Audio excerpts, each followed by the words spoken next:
buenos días, hermanos. Los saludo en el amor del Señor, con alegría en el corazón por la oportunidad de poder estar compartiendo la palabra de nuestro Dios esta mañana.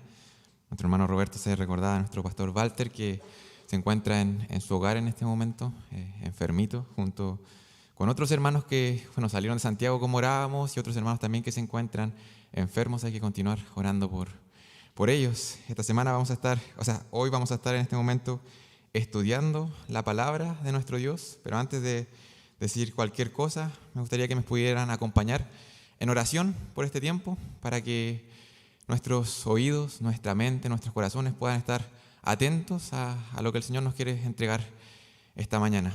Oremos, hermanos.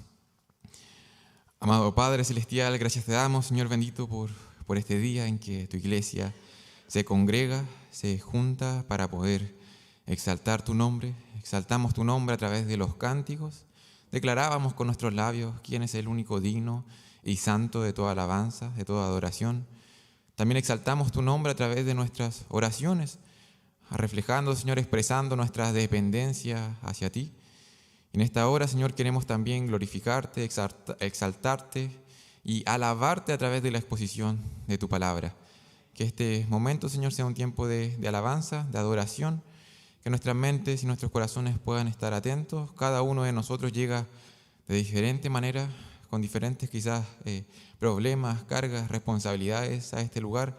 Pero Padre amado, confiamos en que tu palabra es suficiente, que tu Espíritu es poderoso para poder aplicarla a nuestras vidas, Señor, y para que en esta hora podamos salir diferentes de este lugar.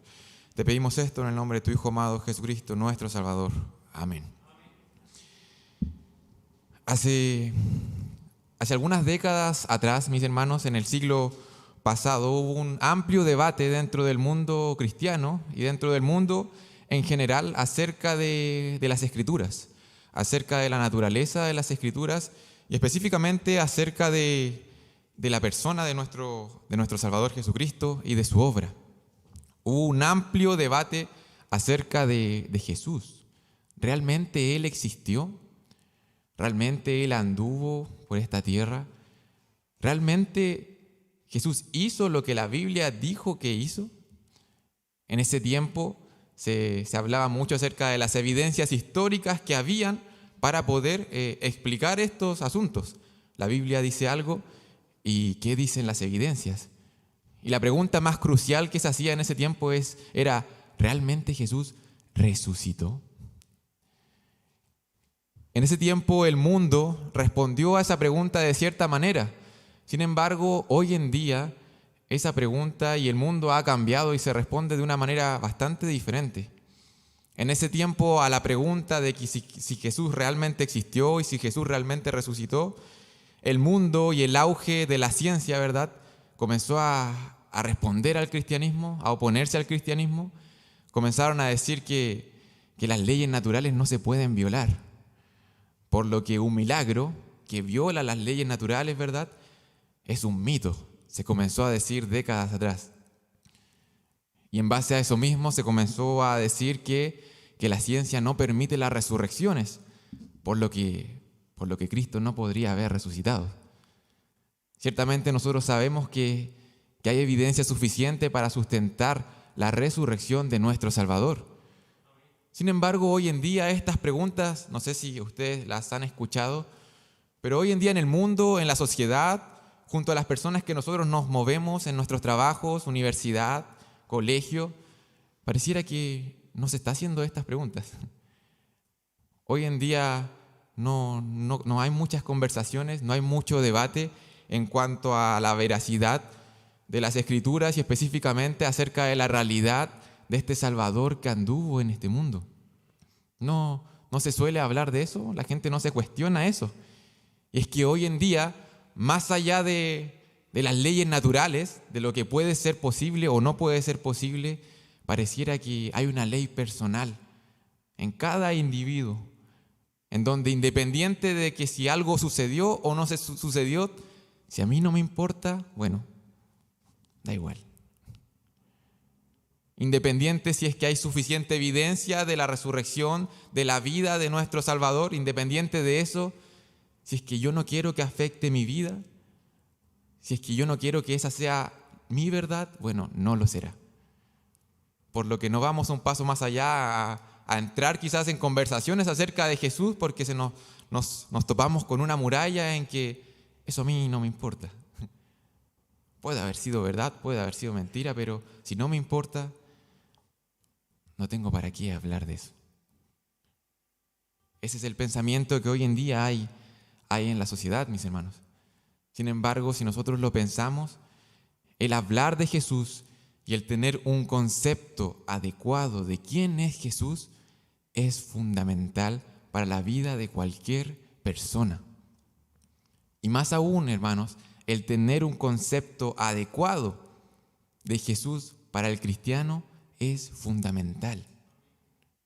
El que cada uno de nosotros crea en Cristo, pero no en cualquier Cristo, sino que en el Cristo verdadero, en el Jesús de las Escrituras. Es fundamental. No nos quedamos nosotros con una idea de lo que alguien nos dijo o de lo que siempre hemos escuchado, sino que es fundamental para cada uno de nosotros creer lo que la Biblia dice acerca de Jesús. Alinear nuestras convicciones en cuanto a eso. Porque eso, mis hermanos, aunque no lo creamos, va a moldear toda nuestra vida. Va a moldear la manera en que amamos a nuestras esposas, amamos a nuestros hijos, criamos a nuestros hijos, la manera en que nos comportamos en nuestro trabajo. El poder conocer a Cristo, al Cristo de las Escrituras, va a impactar nuestra vida.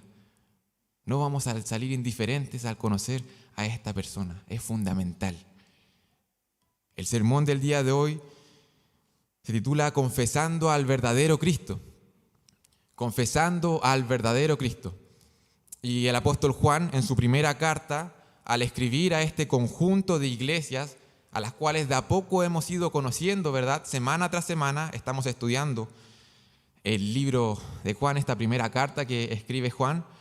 Juan está preocupado específicamente de un problema teológico que tenían las congregaciones y que tenía que ver precisamente con esto, con un Cristo que se estaba anunciando que no tenía relación con el Cristo de las Escrituras. Y Juan va a instar a la congregación a confesar al verdadero Cristo. Los invito a Primera de Juan, capítulo 2.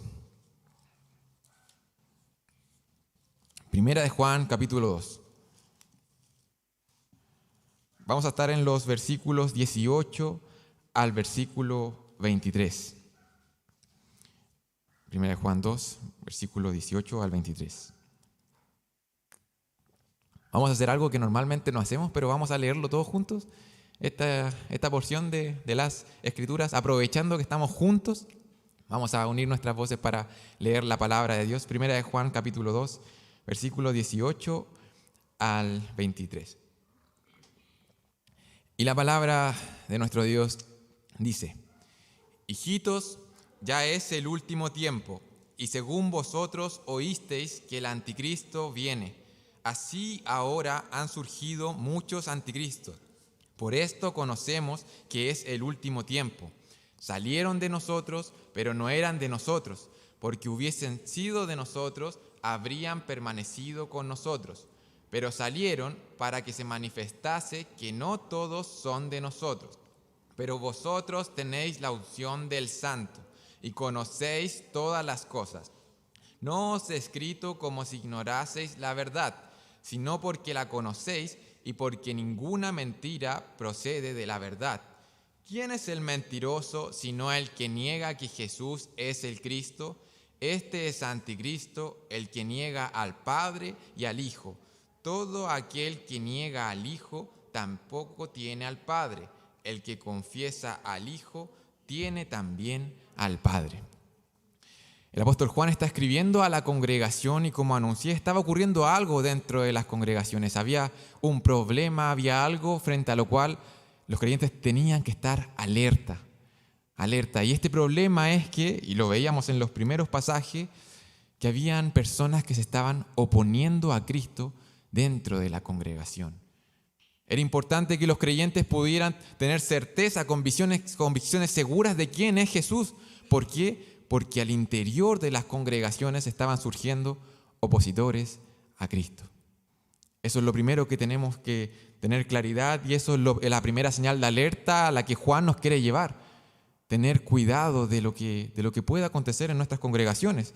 Juan comienza diciendo: hijitos, versículo 18, ya es el último tiempo, y según vosotros oísteis que el anticristo viene. Juan, en este tono, ¿verdad?, amoroso que hemos estado viendo a lo largo de la carta, comienza un nuevo tema. Comienza diciendo hijitos y dice: ya es el último tiempo. No sé si podemos notar ahí el tono de urgencia de lo que va a decir Juan. Ya es el último tiempo. La traducción de las Américas, la Biblia de las Américas, lo traduce como ya es la última hora. El escritor está diciendo a los oyentes, y ha dicho en el pasaje anterior, donde quedamos la semana pasada, Juan había dicho: el mundo pasa y sus deseos. No sé si se recuerdan de eso. Versículo 17, el mundo pasa y sus deseos.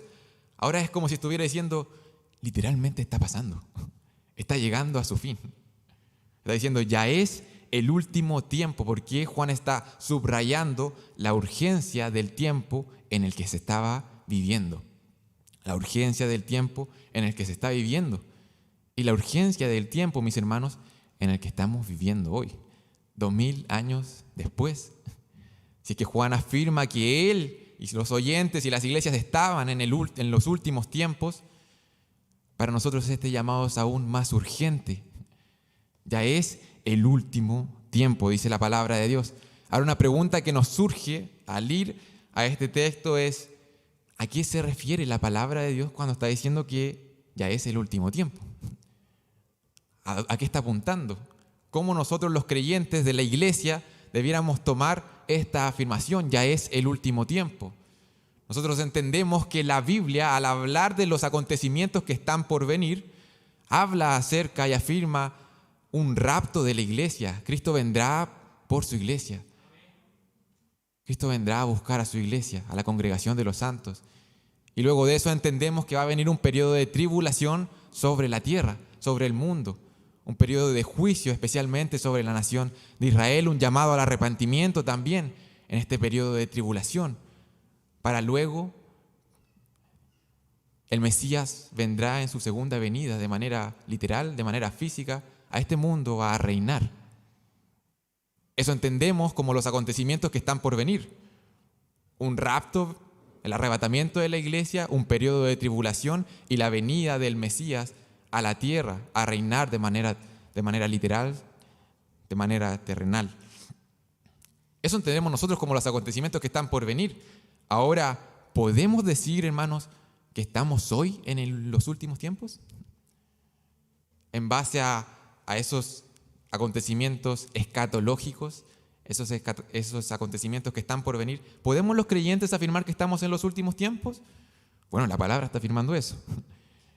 Juan está diciendo a la iglesia del Señor: ya es el último tiempo. Y no solamente el apóstol Juan habla en ese sentido, sino que diferentes autores de las Escrituras hablan vez tras vez a este periodo de la iglesia como un periodo de los últimos tiempos. Se me viene a la memoria Hebreos 1. Dios, habiendo hablado muchas veces, de muchas maneras, en otros tiempos, ¿verdad?, a los profetas, hoy en los postreros días, dice ahí, nos ha hablado por medio del Hijo. Estamos en los postreros días, en los últimos tiempos, en el tiempo del fin, también le llama a las Escrituras. ¿Por qué? Porque nosotros esperamos como iglesia que en cualquier momento Cristo venga a buscarnos. Que el Señor regrese por su iglesia. Y en ese sentido sí, podemos afirmar con convicción que estamos en los últimos tiempos. Ahora, por otro lado, mis hermanos, y especialmente si es que visitamos los textos del Antiguo Testamento, vamos a ver que normalmente también se refiere a los últimos tiempos, las Escrituras, o al tiempo del fin, como un tiempo de tribulación sobre la tierra, como este tiempo, como esta etapa que viene luego del arrebatamiento de la iglesia. Un tiempo de juicio, de un trato de Dios sobre las naciones y especialmente sobre la nación de Israel. Y en ese sentido, en ese otro sentido, podemos afirmar que no estamos en esos días. No estamos en esa gran tribulación que está por venir. En ese sentido, no estamos en los últimos tiempos. Pero en el sentido de que la iglesia va a venir a ser arrebatada en cualquier momento, sí lo estamos. Sí lo estamos. Y es hacia allá que apunta el apóstol Juan.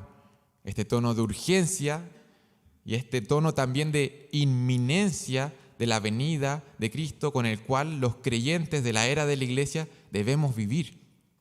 Ya es el último tiempo. ¿Por qué? Porque la venida de Cristo por su iglesia es inminente.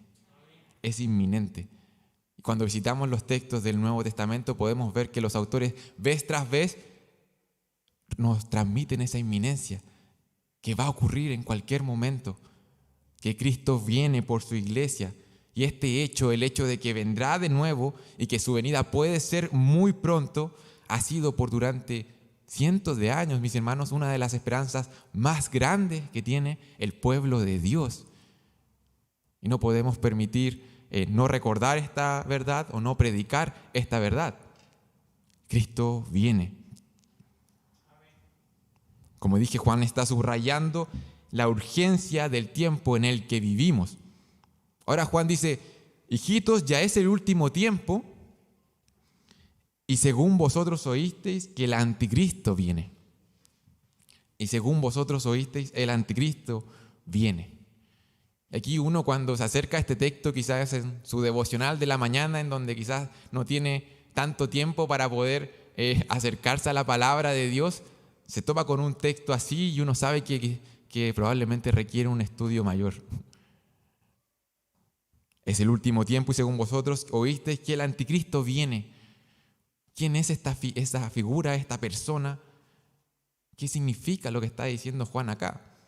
Me gustaría aquí hacer una nota al pie, quizás, una aclaración antes de continuar. Y es que si uno lee del versículo 18 hasta el final del capítulo, hasta el versículo 29, uno se puede dar cuenta de que el tema central que está tratando aquí Juan no es el tema del anticristo. Juan va a utilizar, ¿verdad?, esta figura para tratar un problema específico en la congregación. Pero el propósito aquí de Juan, el tema central, la verdad central que hay detrás de este texto, no es darnos una descripción extensa de quién es el anticristo. No es el tema central del pasaje. Sin embargo, no podemos obviar que aquí se nos menciona. ¿Quién es el anticristo? Es una excelente pregunta. Una pregunta que muchos hombres a lo largo de la historia de la iglesia han intentado responder, incluso dándole un nombre y un apellido a esta persona que aparece acá, el anticristo. Lo primero que tenemos que mencionar acerca de esta persona que viene, dice Juan, es acerca de la palabra que se utiliza para mencionarlo, anticristo. Anticristo se está haciendo referencia a un adversario de Cristo o a un suplantador de Cristo. Ese anti tiene relación con alguien que viene en lugar de Cristo o en contra de Cristo. Y ciertamente esta persona viene a ocupar esos dos puestos. Viene a ser un suplantador de Cristo, un falso Mesías, y a la vez viene a ser un opositor de Cristo. Alguien que viene a contraponerse al verdadero Mesías, un enemigo de Cristo. Eso podemos decir con respecto a esta figura que aparece acá, el anticristo, una persona que viene a levantarse en contra de Cristo. Ahora, en las Escrituras, el anticristo se menciona en diferentes partes. La palabra en sí solamente se encuentra en Juan. En Primera de Juan y en Segunda de Juan podemos encontrar, y más adelante en las predicaciones siguientes nos vamos a seguir encontrando con este concepto, con esta persona, con el anticristo. Sin embargo, a lo largo de las Escrituras hablan acerca de esta persona que está por venir. De hecho, su trasfondo se encuentra en el Antiguo Testamento. Como dije, este no es el tema central del sermón, sin embargo, quisiera mencionar que en el Antiguo Testamento a esta persona Isaías le llama el opresor. En Isaías 14:4, Daniel también menciona en reiteradas ocasiones a este enemigo de Cristo, a este falso Mesías que se levantará. En la profecía de Daniel capítulo 7 se le llama este cuerno pequeño. En Daniel capítulo 9 se le llama el príncipe que ha de venir. En Daniel capítulo 11 se le menciona como un rey que va a hacer su voluntad. El anticristo, este opresor, este opositor de Cristo, esta persona que viene en lugar de Cristo. Quizás nos suena las profecías de el libro de Apocalipsis, en las cuales hablan de aquella bestia, ¿verdad? De una de esas bestias. Una de ellas es el anticristo o el hombre de pecado. Quisiera que fuéramos a 2 de Tesalonicenses capítulo 2. 2 de Tesalonicenses capítulo 2. Probablemente 2 de Tesalonicenses capítulo 2, los primeros versículos, es la porción de las Escrituras en donde más extensamente se nos describe a este personaje. Se nos describe a esta persona. 2 de Tesalonicenses capítulo 2, versículos 1 en adelante.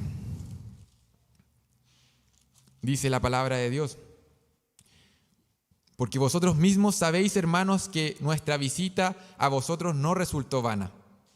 Pues habiendo antes padecido y sido ultrajado en Filipos, como sabéis, tuvimos de nuevo en nuestro Dios para anunciaros el evangelio de Dios en medio de gran oposición. Porque nuestra exhortación no procedió de error ni de impureza, ni fue por engaño, sino que según fuimos aprobados por Dios. No, disculpen, estoy leyendo 1 de Tesalonicenses. Ahí faltó una seña.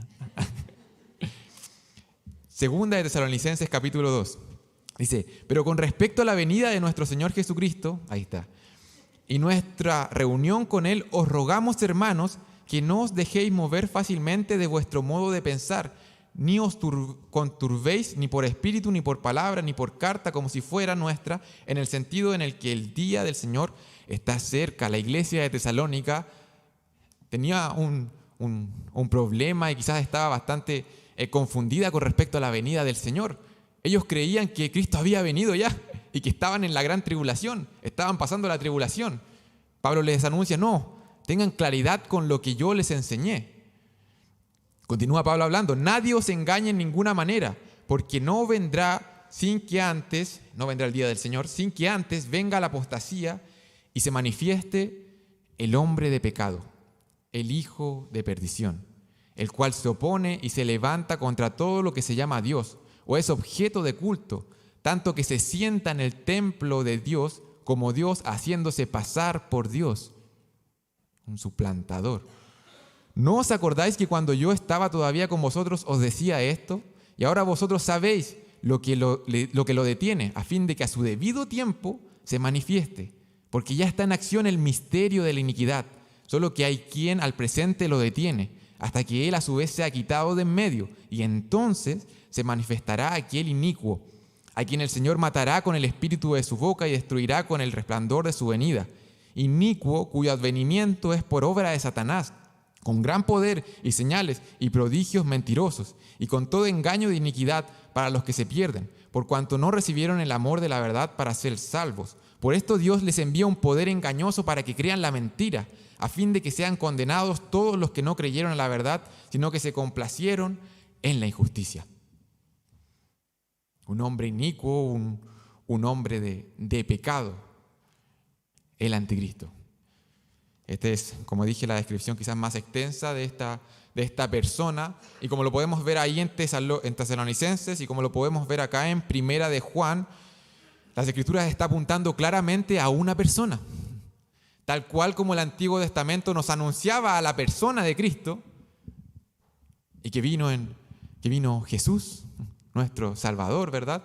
De la misma manera vendrá este anticristo, esta persona, una especie de líder mundial que se alzará y se manifestará de manera plena en la gran tribulación, en la tribulación, que va a ejercer dominio mundial absoluto, un dominio político. Tendrá influencia también en la religión apóstata de esa época, y también tendrá una influencia en la economía mundial.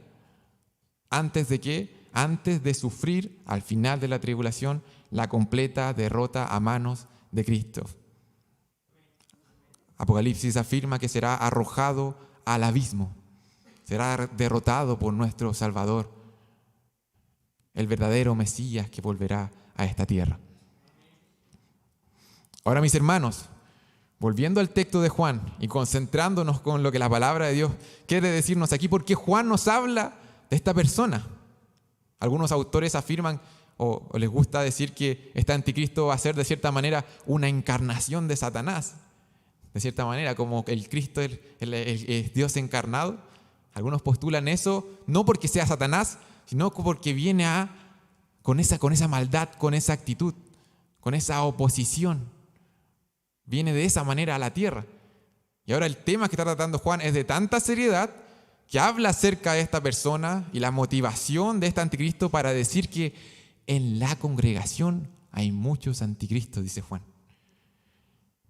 Versículo 18, segunda mitad. Así ahora, va a venir en el futuro esta persona, sin embargo ahora han surgido muchos anticristos. Por esto conocemos que es el último tiempo.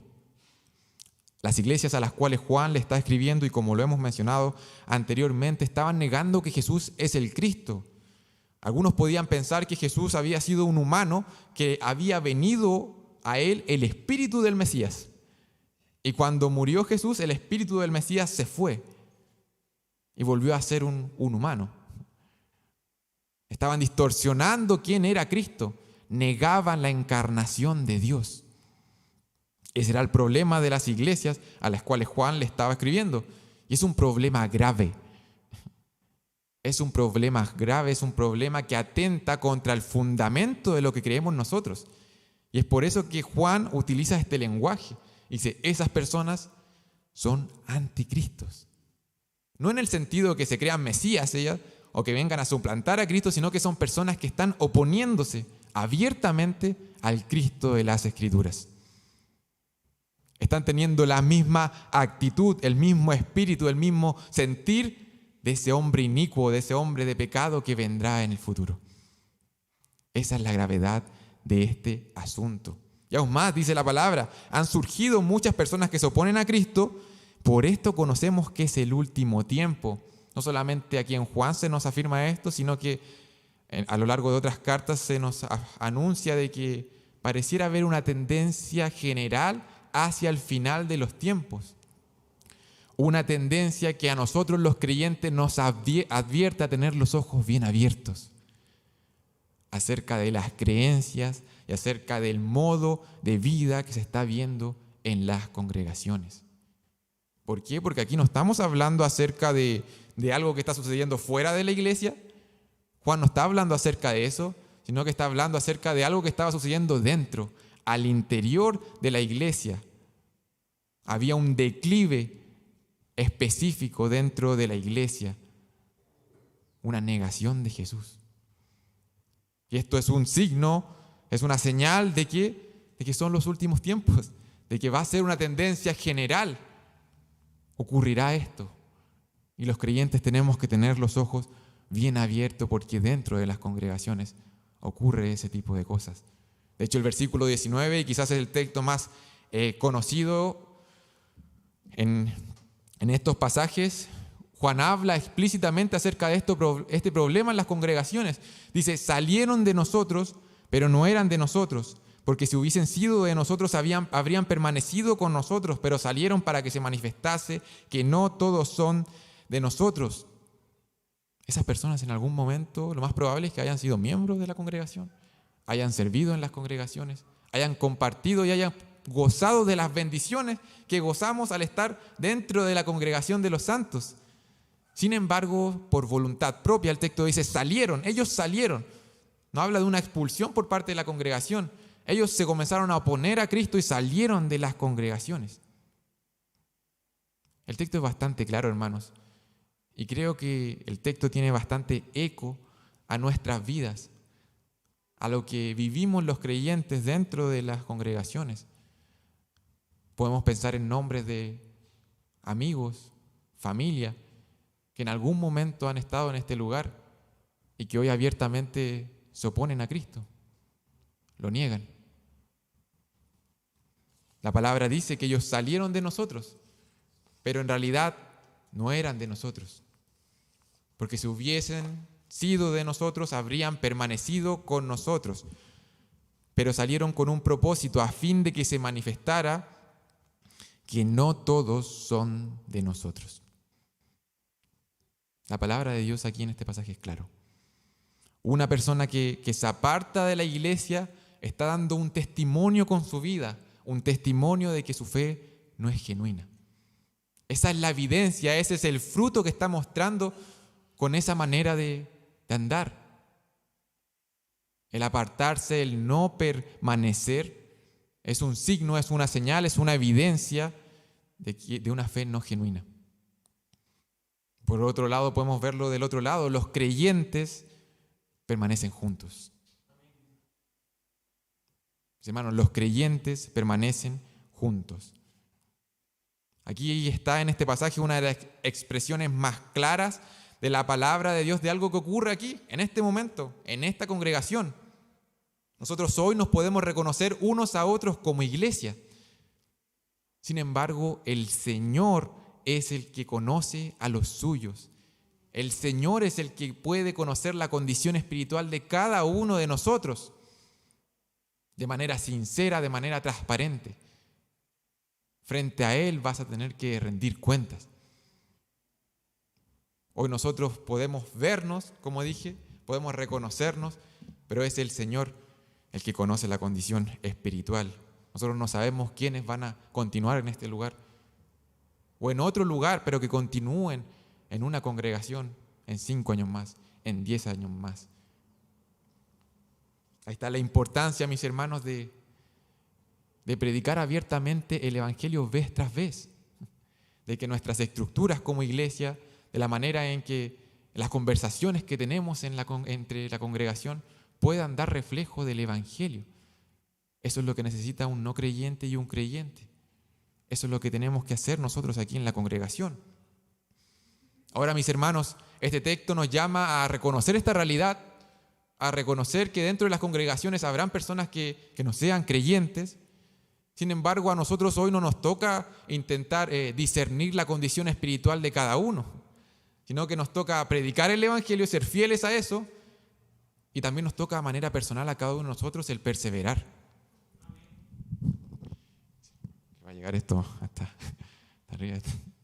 A cada uno de nosotros hoy nos toca perseverar de manera personal. Aquellas personas que han sido regeneradas, aquellas personas que han nacido de nuevo, según el texto que está en el versículo 19, van a continuar creyendo hasta el fin de su vida. Eso, hacia allá está apuntando el texto. Los verdaderos creyentes perseverarán hasta el fin, hermanos. Y podemos tener esa confianza, porque es Dios el que nos preserva para que perseveremos. La cadena de oro que se presenta en Romanos capítulo 8 por Pablo, Dios justificando a unos, a ese grupo de personas que Cristo dio su vida para justificarla, es el mismo grupo de personas que en el futuro la glorificará. Nadie se perderá entre medio. Esa cadena no se va a romper. Dios preserva a los verdaderos creyentes. ¿Para qué? Para que perseveres hasta el fin. Para que permanezcas aquí. Él no deja las cosas a medias. Ese es nuestro Señor, mis hermanos.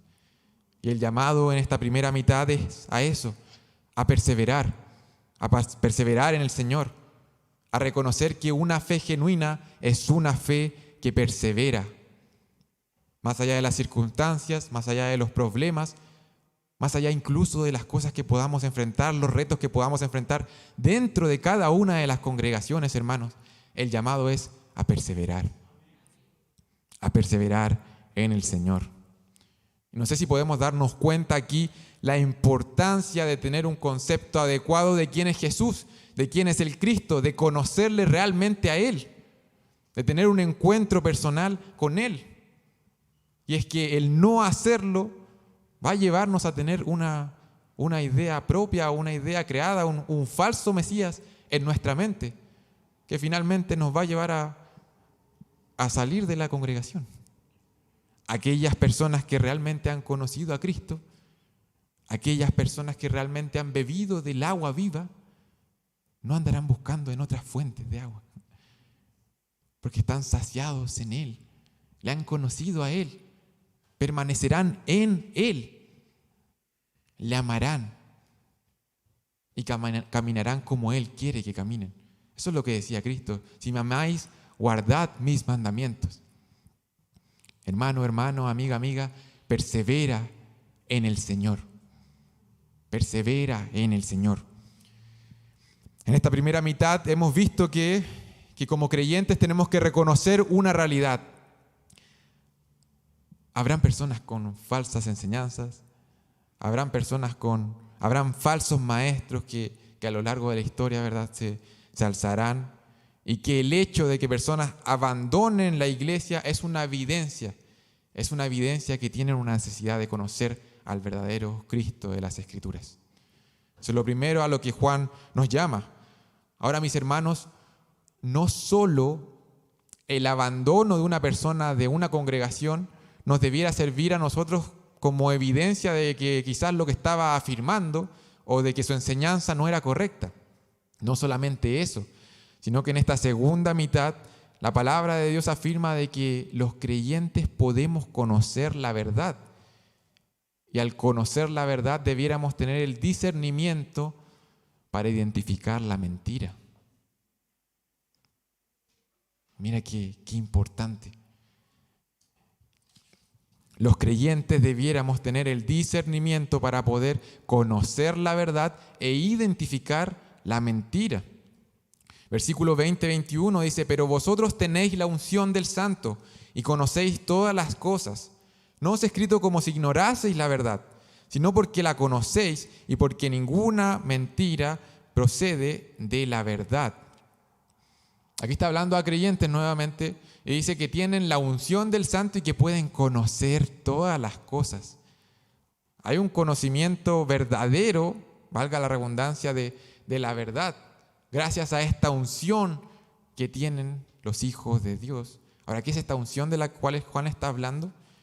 En el Antiguo Testamento nosotros sabemos que la gente se solía ungir a la gente con aceite, ¿verdad?, para encomendarle algunas labores específicas, sobre todo a los sacerdotes, vemos, a los reyes. Ahora aquí está hablando acerca de los creyentes y que los creyentes hemos recibido una unción, y me voy a adelantar un poquito a lo que se va a abordar la próxima semana en el versículo 27, en donde dice que esta unción nos enseña. La unción que vosotros recibisteis de Él permanece en vosotros y no tenéis necesidad de que nadie os enseñe, así como la unción misma os enseña todas las cosas y es verdadera, no es mentira. Según ella os ha enseñado, permaneced en Él. La manera en que Juan habla acerca de esta unción es bastante similar en la manera en que él habla acerca del Espíritu Santo en Juan capítulo 14, 15 y 16. Aquel consolador que iba a ser enviado. Esa es la unción que tenemos los creyentes. En el versículo 21 se está hablando acerca de que el resultado de tener el Espíritu de Dios es conocer la verdad. Porque se necesita una obra sobrenatural para ser guiados y por conocer a la verdad. Eso es lo que está diciendo la palabra de Dios acá. En el Evangelio de Juan se habla acerca del Espíritu y nos dice que Él nos va a recordar todas las cosas, que Él nos va a guiar a toda la verdad y que Él ni siquiera hablará por su propia cuenta, dice la palabra de Dios. Por tanto, la obra del Espíritu es fundamental para poder conocer a la verdad, ya que la obra del Espíritu se somete a la verdad revelada en Cristo. Tenemos la unción y podemos conocer todas las cosas, podemos conocer la verdad. Juan dice, yo no le hablo a ustedes como si ustedes no conocieran la verdad, como si fueran ignorantes en estos temas, como si no fueran capaces de reconocer la mentira que se está enseñando. No, ustedes no ignoran la verdad, ustedes pueden conocer la verdad, porque tienen la unción, tienen el Espíritu Santo habitando en ustedes. De cierta manera, ahí hay un deber, una responsabilidad en los creyentes. Algo que debiera estar ocurriendo en nosotros. Aquí Juan hace una especie de juego de palabras. Por un lado estaban esos anticristos, personas que se oponían a Cristo, estos herejes que también, y hemos hablado de esto, esta especie de gnosticismo que estaban haciendo, que afirmaban tener un conocimiento especial que se les había revelado. Anticristo. Cristo se puede traducir como ungido. Estas personas estaban en contra del ungido. Ahora, a diferencia de ellos, dice Juan, ustedes tienen la unción. Ustedes tienen la unción, ustedes pueden conocer la verdad. Ustedes no son ignorantes con respecto a esto. Así que no se dejen engañar. No se dejen engañar. A veces es impresionante cómo mucha gente puede ser engañada simplemente por desconocimiento de la palabra de Dios y por falta de vivir una vida llena del Espíritu. Eso está revelando la Escritura. Como creyentes que tenemos el Espíritu Santo, debiéramos ser capaces de poder estar estudiando la palabra de Dios y entenderla, porque es Él quien ilumina nuestro entendimiento.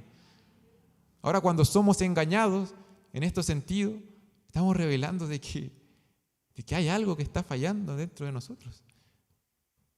Hay una ignorancia, una falta de conocimiento de profundidad en las Escrituras. Podemos conocer la verdad, podemos discernir entre la mentira y la verdad. Ahora Juan continúa diciendo, ¿quién es el mentiroso sino el que niega que Jesús es el Cristo? Este es anticristo, el que niega al Padre y al Hijo. Aquí Juan describe explícitamente a aquellas personas a las cuales él ha llamado anticristo. Él les llama mentirosos y afirma lo que estaban haciendo. Estaban negando ¿a qué? Al Padre y al Hijo. Eso es lo que estaban enseñando estas personas. Estaban extraviadas. Juan escribe nuevamente en su segunda carta, dirigiendo sus pensamientos a estas personas en segunda de Juan capítulo 9, y la palabra de Dios aquí también explicita aún más el error en el que estaban. Segunda de Juan, versículo 9. Dice, cualquiera que se extravía y no persevera en la doctrina de Cristo no tiene a Dios. El que persevera en la doctrina de Cristo, ese sí tiene al Padre y al Hijo. Juan utiliza palabras fuertes, le llama mentiroso, le llama anticristo, porque el error que estaban cometiendo estas personas era fatal. El no perseverar en la doctrina de Cristo, como vimos en el pasaje de segunda de Juan, es fatal. Es una enseñanza letal. Negar que Jesús es el Mesías anunciado en el Antiguo Testamento, aquel que vino a dar su vida para salvar al pueblo de sus pecados, es abrazar una mentira. Es quedarse en la ignorancia, hermanos, es permanecer en la condenación. Eso es lo que estaba ocurriendo allí. Esa es la gravedad del error que se comete al negar esta doctrina fundamental. Y es por eso que ciertamente a una persona que niega esto se le puede llamar anticristo, porque se está oponiendo al Cristo de las Escrituras. De la misma manera que Jesús le dijo a Pedro, ¿verdad? Aléjate de mí, Satanás, porque él venía con cierta actitud, ¿verdad? De la misma forma hoy podemos identificar a personas que están negando a Cristo como opositoras de Cristo, como personas que están mintiendo, hermanos. Ahora, la palabra de Dios, y ya para ir terminando la sección que estamos abordando esta mañana, nos llama a reflexionar acerca de la manera en que nosotros y la manera en que las personas a nuestro alrededor están respondiendo a Jesús, al Mesías de las Escrituras. Y es que si es que no estamos confesando al Hijo, la alternativa, el otro camino, mis hermanos, es negarnos a Él. Es oponernos al Cristo. Versículo 23 dice, todo aquel que niega al Hijo tampoco tiene al Padre. El que confiesa al Hijo tiene también al Padre.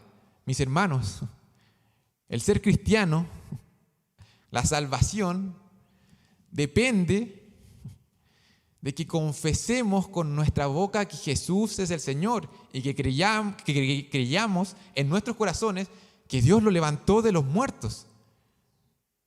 Si ponemos atención a ese texto de las Escrituras, está afirmando de que la diferencia entre un no creyente y un creyente es que una persona está afirmando y poniendo su confianza en la persona y en la obra de Cristo, de manera cierta, en el Cristo de las Escrituras. Si es que la identidad del Mesías que estás afirmando en tu vida no es la misma identidad, no es el mismo Cristo que nos presenta la palabra de Dios, hermanos, estás en condenación. Todo aquel que niega al Hijo no tiene al Padre, y el que confiesa al Hijo tiene también al Padre. Solamente hay dos caminos. Las personas en estas congregaciones, los herejes podemos llamarle, que estaban acá en las congregaciones a las cuales Juan le escribían, podían pensar que tenían a Dios sin creer en Jesús. Eso es una contradicción de términos.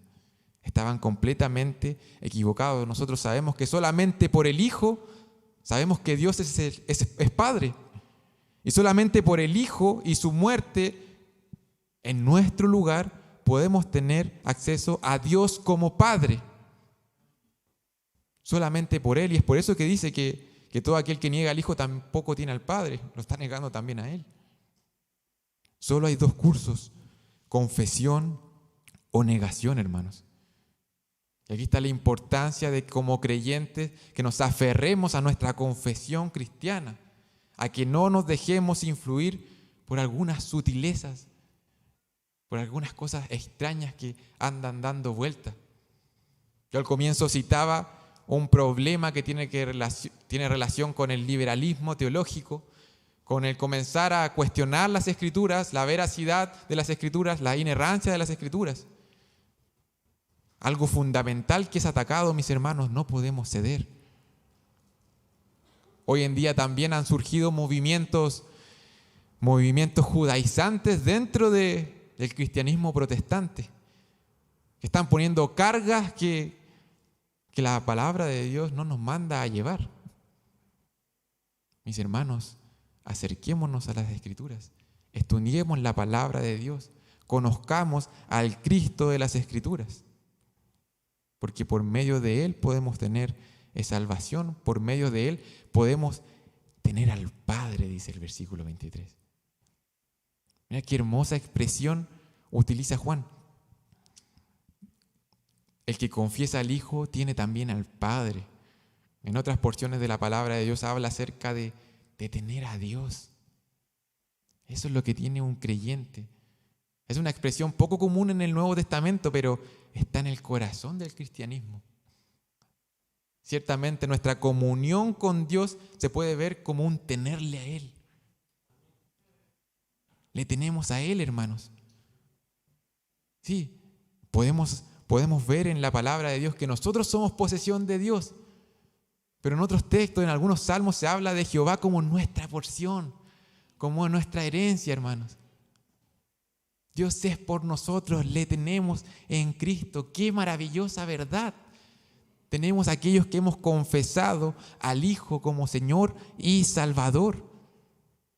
El que le tiene a Él, el que tiene al Hijo, tiene la vida. Tienes a Dios, tienes al Hijo, tienes al Padre, tienes la vida, hermanos. Si no tienes a Dios, no tienes nada.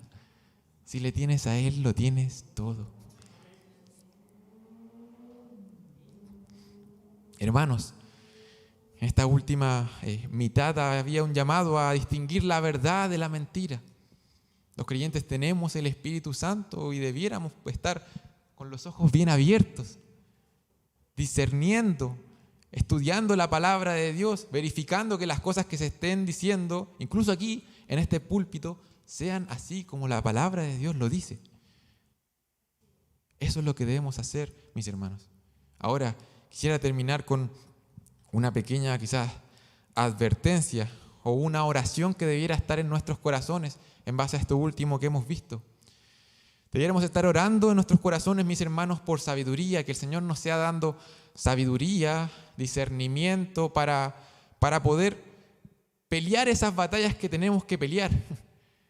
Cuando una persona que se dice ser cristiana se nos acerca y comienza a negar ciertas verdades fundamentales de la palabra de Dios, que el Señor nos ayude a decidir qué batallas pelear.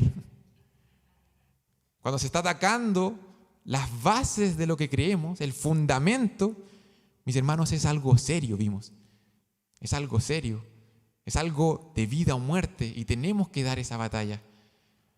Pero también quiero que oremos en nuestros corazones para que el Señor nos dé sabiduría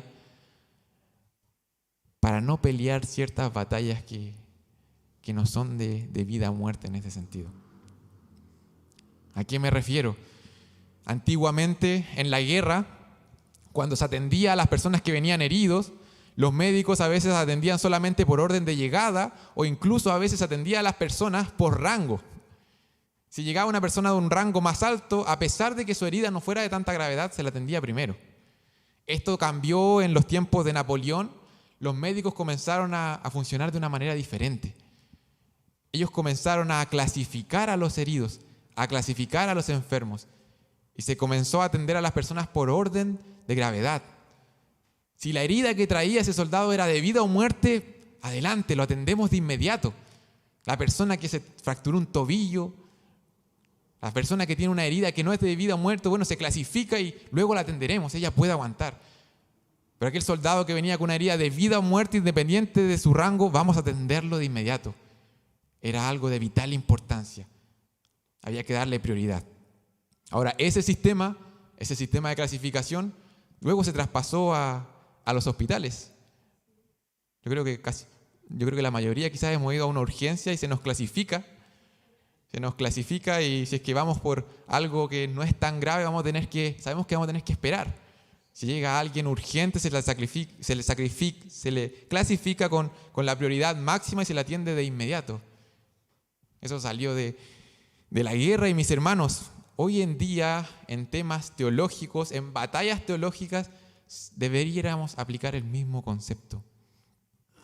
Si es que alguien viene atacando una doctrina que es de vida o muerte, una doctrina que es fundamental, hermanos, debiéramos dar la vida en esa batalla. No podemos dejar pasar por alto de que alguien venga a oponerse a Cristo y venga a distorsionar al Cristo de las Escrituras. De que alguien venga a atacar la veracidad de la palabra de Dios.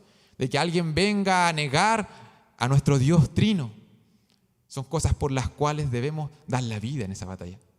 Son cosas de vida o muerte, porque sabemos que si esa persona está negando eso, probablemente la condición espiritual de esa persona no sea la de un hermano. Ahora, y sin decir que hay cosas más importantes en la palabra de Dios que otras, sin embargo, podemos reconocer que en las Escrituras hay ciertos temas, hay ciertas doctrinas que no atentan contra el fundamento.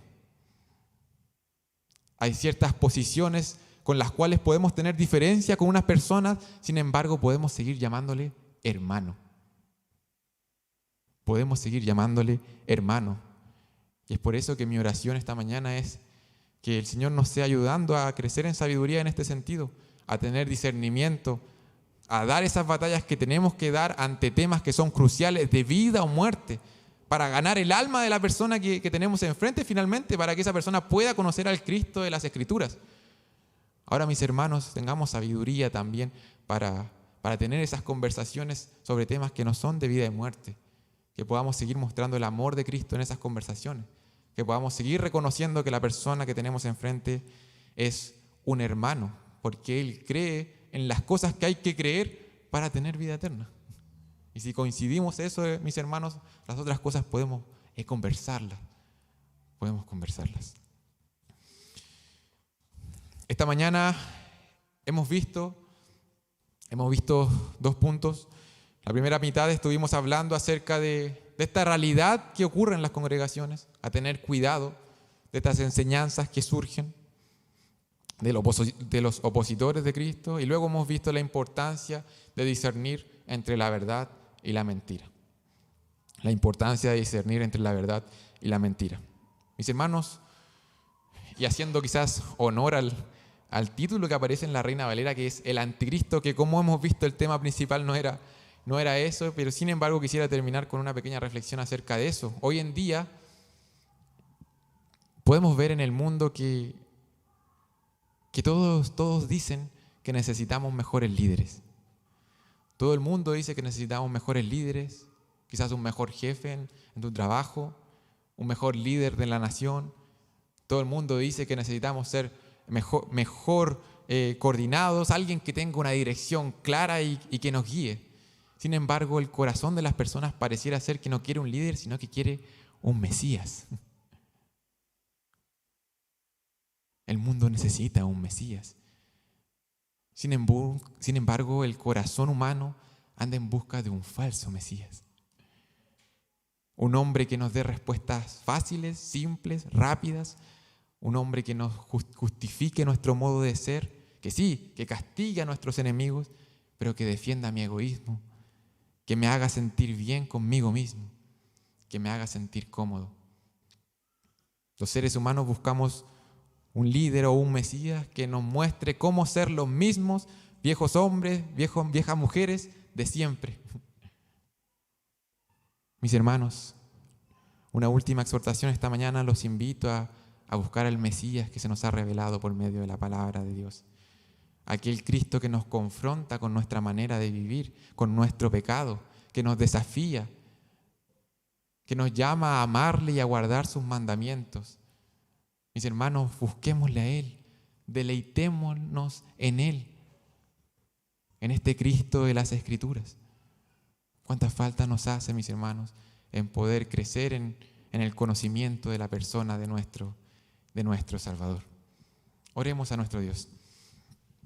Amado Padre Celestial, gracias te damos, Señor, porque tú eres bueno, bondadoso, misericordioso para con nuestras vidas.